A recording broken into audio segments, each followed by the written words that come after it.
My name is Derek and I am an IT engineer working in Boston. My wife Susan and I have been married for 5 years, and we always thought we had a strong relationship. However, that all changed last Friday night. That day, the company's new product was launched, and my colleagues went to a bar to celebrate. I was reluctant to do so, but everyone was so enthusiastic that I reluctantly agreed. The bar was packed with people, coworkers talking and laughing over drinks, and Greg, a coworker of Susan's who I didn't know very well, just a casual acquaintance, came up to me and said, "Hey, Derek, your wife's got a man on the side." But that day, he got drunk, came to me, and suddenly said, "Hey, Derek, your wife's got a man on the side. Do you know that?" I was confused, thinking what the hell is this guy talking about and how could Susan do such a thing? But Greg's expression was serious, and he wasn't being playful. No kidding, Greg. "Susan, I'm not fucking with you, man." Greg interrupted me, misty-eyed but firm. "Susan's been sick of you for a long time. We've been together for over 6 months. By the way, I don't think I'm the only one, but she's been with a couple of other guys in the company." I felt a wave of dizziness, and my mind went buzz. This can't be. This has to be a ridiculous joke. How could Susan do such a thing? How could Susan do such a thing? We've always had a good relationship, haven't we? But deep inside, there was a voice telling me that Greg wasn't lying to me. Thinking back to Susan's behavior lately, she always stayed out at night, and she was getting cold to me. All the details became clear in my mind like a jigsaw puzzle. I clenched my fists so tightly that my nails dug into my flesh, but I couldn't even feel the pain. My chest felt like a big rock and I couldn't breathe. I wanted to go up to Greg and punch him in the face and ask him why he would say such a thing. But deep down, I knew he was telling the truth. Bitterness and anger intertwined. I broke through the crowd and rushed out of the bar. The night was bleak, the wind was cold, but my heart was on fire. I wandered the streets in a daze, letting my mind wander.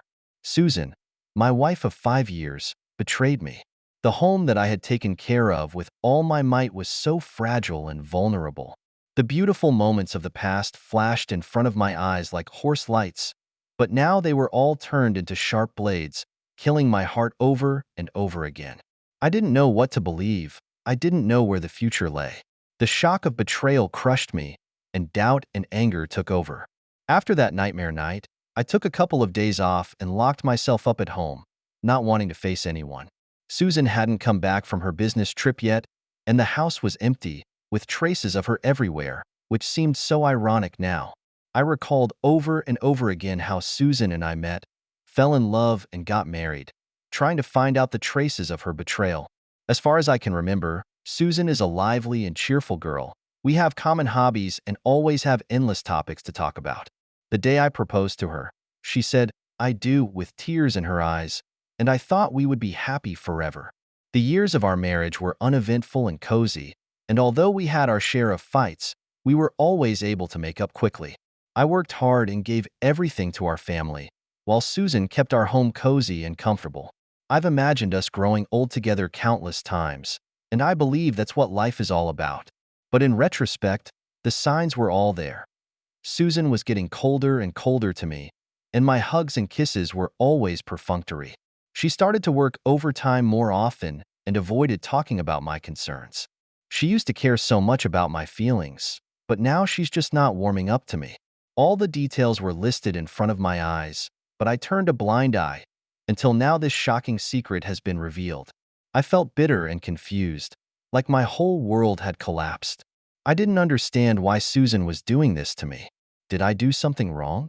I gave her all I had, but I still couldn't satisfy her. How could the woman I cared for with all my heart be so cruel as to smash my heart to pieces? Torment and remorse tormented me day and night. It was all my fault. I was not good enough to make her seek another man. But reason told me that it wasn't my fault. It was Susan who betrayed our marriage, and that couldn't be covered up with love. In the midst of the pain, I became confused as to how to deal with it all. Can I still forgive Susan? Is there any chance of saving our marriage? Even if she returns to me, can I still love and trust her as I used to? But where do I go from here? How can I start over without Susan? Countless nights of tossing and turning, my inner struggle almost tore me apart. Sadness, anger, resentment, self-blame, negative emotions every day to drag me into the abyss. I know I can't go down like this, but I really don't know, without Susan, where do I go from here? I needed an answer, a guide to get me out of this fog. Otherwise, I was afraid that I would sink into depression and never see the light of hope in my life. Otherwise, I was afraid that I would sink and never see the light of hope in my life. The trauma of Susan's betrayal was too deep and too heavy. I had to make a choice. I had to make a decision for my life. Just as I was about to be consumed by pain, I remembered my best friends from college, Brian and Emily, who have always been my most trusted and supportive people. Although we haven't spoken often since graduation, they have always been the first to come to my aid whenever I've been in trouble. I hesitated, but I called Brian. Brian's voice was as warm and strong as ever, and I was stumped for words. I stammered, not knowing what to say, but Brian quickly recognized that something was wrong and followed up with, "Derek, what's wrong? You don't sound so good." I couldn't help but tell him everything that had happened, and Brian was silent for a few moments, then said in a firm voice, "Derek, it's not your fault. No matter what happens, Emily and I will always be there for you. We're coming over right now." Within 2 hours, Brian and Emily showed up at my doorstep. When I saw them, I couldn't control my emotions any longer, and tears poured out of my eyes. Emily hugged me tightly and stroked my back as if she were comforting a lost child, while Brian quietly led me into the house and poured me a cup of hot tea. In front of my friends, all my pretenses were removed. I told them about my struggles and pain, my confusion and anxiety, and Brian and Emily listened quietly, sometimes giving me a comforting hug, sometimes handing me a tissue. They stayed with me for the whole afternoon, listening to me vent all my negative emotions. I felt relieved when I talked to Brain, who began to analyze the pros and cons and give me advice. "Derek, I know this is hitting you hard, but you can't be stuck in the past. You need to make plans for your life." Brain said in all sincerity, "Think about it. Do you want to forgive someone who has betrayed you and stay with her? Is it worth it?" Emily chimed in, "Even if Susan repents, can you go back to the way things were? Will you still be able to trust her as much as you once did? Instead of settling for the rest of your life, why don't you start over and find someone who really loves you and won't betray you?" Their words made me think deeply. Brian and Emily were right. I couldn't stay put. I had to make choices for my own happiness. I have to make choices for my own happiness. Even if I try to fix a broken relationship, it will leave scars that can't be healed. Instead of being stuck in the past, I have to start a new life. When I was leaving, Brian patted me on the shoulder and said, "Brother, remember, no matter what choice you make, we will always support you and help you. Don't give up the whole forest for a tree. You deserve a better life." After seeing my friends off, I stood by the window for a long time, staring at the sunset in the distance, and Brian and Emily's words echoed in my mind. I had to face reality and make up my mind to work for my own happiness. I couldn't go on like this. I had to start over and pursue a new life. Brian and Emily's words were like a beacon of light that illuminated my path. I realized that I had to make a change, that I had to break the ties of the past in order to make a fresh start. In the next few days, I began to think seriously about my future. It became clear to me that if I stayed in Boston and stayed with Susan, I would never be able to really get out of the darkness and start a new life. I needed a fresh start, an environment that had nothing to do with the past. So I made up my mind to leave Susan, to leave Boston, to start over in a whole new city. It was a difficult decision, but I knew it was a step I had to take. Only by cutting off the past could I truly embrace the future. I started to make a detailed plan. First, I had to find a new job. I looked outside of Boston and started posting my resume on job boards. I researched the IT industry in different cities and evaluated the job opportunities and prospects. I also communicated with the HR manager of the company and expressed my desire to move to another city. Surprisingly, the HR manager was understanding and supportive of my request. He told me that the company had a new project in Chicago and was looking for experienced technicians. If I was interested, he could recommend me. The opportunity came so quickly that I was caught off guard. But after careful consideration, I decided to take advantage of it. Chicago is a fresh start, where no one knows me, no one knows my past. There, I can completely reinvent my life. So, I formally requested a transfer from the company and it was approved. I'll be joining the new project team in Chicago in a month. In the meantime, I started to take care of everything in Boston in preparation for the move. I didn't tell Susan about this decision, and I planned to wait until everything was in order before I asked her for a divorce. I knew it might be a shock to her, but I had no choice. I had to take responsibility for my life, not continue to settle for less. During this time, I realized how valuable Brian and Emily's friendship is. They helped me move, helped me with all kinds of procedures, visited me from time to time, and gave me encouragement and support. With their help, I feel that I am not alone and I have the courage to face the unknown future. Finally, everything was ready. I stood in the empty room, looking around, and it was like a lifetime ago. What was once a cozy home was now nothing but bleakness. But I knew that this was just the end of the old, and a new chapter was about to begin. I walked the streets of Boston for the last time, saying goodbye to the city that had been my home for so many years. I knew that I was on my way to a new future, a new life of my own. Chicago, a city of strangers and opportunities, welcomed me. When the plane landed at O'Hare International Airport, I felt a mixture of excitement and apprehension. A new life had begun, full of unknowns and possibilities. I quickly found a place to stay arranged by the company, a comfortable apartment in the center of the city. The room was small, but clean and well lit. Standing in front of the floor-to-ceiling windows, I could overlook the streets of Chicago, looking at the endless river of cars and skyscrapers, and was filled with hope for the future. The new job started very quickly. The atmosphere in the Chicago office was relaxed and friendly, and my coworkers were very welcoming, taking the initiative to introduce me to the company and the progress of the project. I found myself quickly integrating into the new team, and my working condition became better and better. Focusing on my work has helped me to forget the pain of the past and find motivation in my life. Living in a brand new city, everything was new. I began to spend my spare time exploring every corner of Chicago. I strolled along the shores of Lake Michigan, enjoying the glistening of the lake. I traveled through the Chicago Art Museum, feeling the cultivation of art. I tasted Chicago's famous deep dish pizza, experiencing the delicious taste on the tip of the tongue. There are so many surprises waiting for me to discover in this city that I seem to have rediscovered the joy of life. In the course of exploring the city, I have also made some new friends. Some of them are my new co-workers, and others I met at various events. We explored the city together, shared our lives, and encouraged and supported each other. Gradually, I built up my own social circle and no longer felt lonely and helpless. I was especially pleased to meet a local book club at a company volunteer event. They hold regular book sharing sessions and discuss various interesting topics. Here, I found like-minded partners and regained the joy of reading. Every weekend, I would go to the book club to exchange ideas and share my feelings about each other's lives. This makes me feel more fulfilled and satisfied than ever before. Thus, as the days in Chicago passed, I gradually got out of the haze of the past and embraced the sunshine of life again. I realized that when you devote yourself to something, you don't have too much energy to think about the pain of the past. Life is always moving forward, and as long as we are willing to embrace change, we can always find new possibilities. In this process, I gradually found myself, but also re-recognized the meaning of life. I understand that happiness is not dependent on others, but to strive for their own.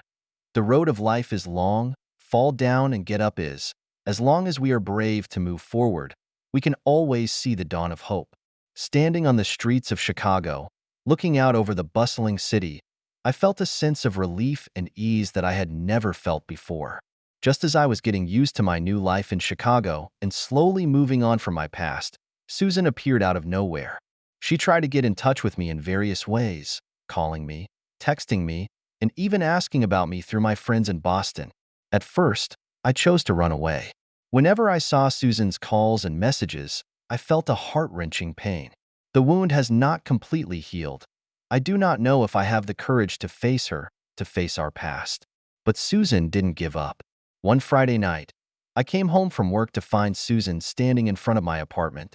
Seeing her haggard face and pleading eyes, I couldn't help but feel a tremor in my heart. Derek, I know I hurt you, and I'm really sorry. Susan choked back a sob. But I really know it's wrong, and I'm willing to make it right. We still have a chance. We can start over. I listened in silence. My heart stirred up 1,000 waves. Part of me was touched by Susan's sincerity. Maybe she had really realized her mistake and changed. Maybe there is still a chance for us to get back together. But reason told me that this relationship could not be repaired. Susan's betrayal had burned indelible scars in my heart, and we could never go back to the past. Susan, I really appreciate you coming here and saying these things. I said calmly, but between us, there's no going back. You hurt me and betrayed our relationship. I used to trust you so much, but now, I can't love and trust you like I used to. No, Derek, give me a chance. I really will change. I'm sorry, Susan, I interrupted. I've made up my mind to start a new life. It's over between us. I want you to let go of the past and start over, too. With these words, my heart became firm. Yes, I have to make an end. For my own sake, for the sake of my future, I must let go of this broken relationship. I can't dwell on the past. I have to move on and start a new life. Susan's sad departure made me feel a pang of sadness. Once, we had a sweet and happy time. But now, everything is already light. In the world of feelings, no amount of words can undo the broken trust. Instead of just living your life, you should say goodbye and look for your own happiness. I took a deep breath and closed the door. I knew that I had truly said goodbye to the past and ushered in a brand new beginning. The past is like smoke, gone with the wind. In the future, there are infinite possibilities waiting for me to explore. From then on, I stopped avoiding Susan's contact. I told her frankly that we could not get back together and hoped that she could also let go of the past and start afresh. Gradually, Susan stopped bothering me, and she seemed to realize that our relationship was irretrievable. I, on the other hand, am fully engaged in my new life. Work, read, make friends. I live a fuller life than ever before. Although I still occasionally think of the past and feel a trace of bitterness, I know that it is only the price of growth. My life in Chicago is gradually getting on track, and I am devoting myself to my work and life. The company's projects were going well, and I was recognized by my supervisors and colleagues. In the midst of all the hustle and bustle, the company decided to throw a party to celebrate the milestones of the project. On the day of the party, all the coworkers got rid of the seriousness of work and gathered together. We talked and laughed, and the atmosphere was warm and cheerful. With a glass of wine in my hand, I talked with my colleagues and felt a kind of relaxation and pleasure that I hadn't felt for a long time. It was then that I noticed a figure in the corner. She was sitting quietly, seemingly out of place. I walked over to her and greeted her kindly. She looked up and I saw a pair of bright but sad eyes. Her name is Christina, and she is the newest employee in the marketing department of the company. We chatted and were surprised to find that we had similar experiences. Christina had once been betrayed by her partner, a painful experience that she still can't get over. I can understand how you feel, I said. The trauma of betrayal is so deep that it's hard for us to trust people again. Christina nodded, tears welling up in her eyes. The hardest part is that I don't understand why he did this to me. We used to love each other so much. I thought we'd go on forever. Listening to Christina, I could see myself in the past. I knew only too well how it felt to be hurt to the core of my heart. I gently patted her shoulder to give her comfort and encouragement. I understand. I really do. But we can't live in the past forever. Life goes on, and we have to learn to let go and embrace new possibilities. Christina looked up and gave me a smile. Thank you, Derek. Thank you, Derek. Your words are very encouraging. I think I should really try to let go and start a new life. At that moment, a special understanding and empathy arose between us. Because of our common pain, we understood each other's feelings better. And because of our common experience, we encouraged each other to move forward. After the party, Christina and I exchanged contact information and became friends, and we often talked on the phone and shared our lives. We talked on the phone from time to time and shared our lives, and Christina told me that she was trying to let go of the past and start afresh. She enrolled in a painting class and started to learn a new hobby, She also started to try to socialize with new friends and gradually got rid of her loneliness. I, on the other hand, have become her most solid support. Whenever she felt lost and vulnerable, I would always cheer her up and encourage her to face the future bravely. Her progress and growth also make me feel gratified from the bottom of my heart. Gradually, I found myself looking forward to every interaction with Christina. Her voice and her smile gave me a special warmth. I began to think that perhaps in the countless times of encouragement and listening, our relationship had quietly changed. The feeling is subtle, but real. Like a ray of sunshine in winter, it made people feel warm and eager. I began to expect that there might be more possibilities between Christina and me in the near future. But I didn't rush to confess because I knew that we both needed time to heal the wounds of the past. Love is not a rescue, but a mutual attraction between two whole souls. Only when we both truly step out of the past and embrace our lives can we truly have each other. For now, I just want to be Christina's strongest support, accompany her through the low points of her life, and witness her growth and transformation. I believe that when the time is right, we will understand each other's feelings. Until then, I will wait patiently and take action to warm and protect this hard-earned friendship. Time passed unnoticed, and my friendship with Christina grew deeper and deeper. Our communication was no longer limited to talking about our pain and healing. We began to share our lives, encourage each other, and grow together. Gradually, I realized that Christina had become an integral part of my life. Her kindness, wisdom, and strength attracted me deeply. I, too, have become her most solid support without realizing it. One day we went for a walk in Lincoln Park. The fall sun was warm and welcoming, and the paths were covered with fallen leaves. We walked side by side, talking about work and life. Suddenly, Christina stopped and turned to me. "Derek, I think I owe you a thank you," she said sincerely. During this period of time, it was your company and encouragement that helped me find the courage to live again. You made me realize that the pain of the past should not be our shackles. We should be brave to embrace the future." I smiled gently. "I also want to thank you, Christina, for making me realize that love and trust are never just a matter of wishful thinking. Together, two people should understand each other, support each other, and grow together. And you've given me a chance to do that." At that moment, the feelings between us became clear and bright. It turned out that true love is not a blind devotion, but a mutual attraction and guardianship between souls.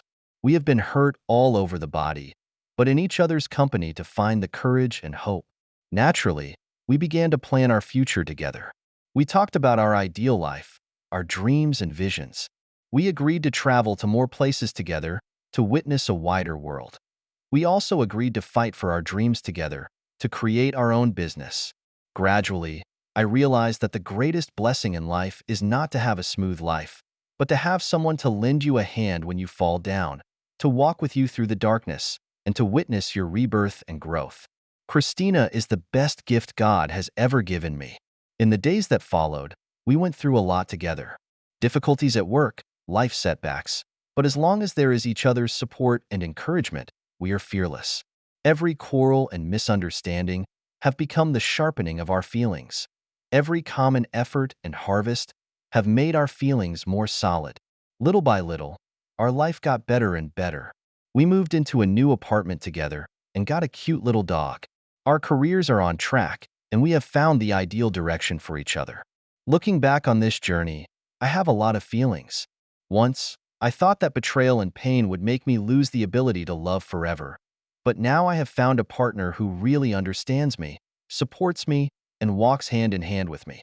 I realize that love is never love at first sight, but a journey of growing together through the storms of life. Christina is the most beautiful encounter in my life.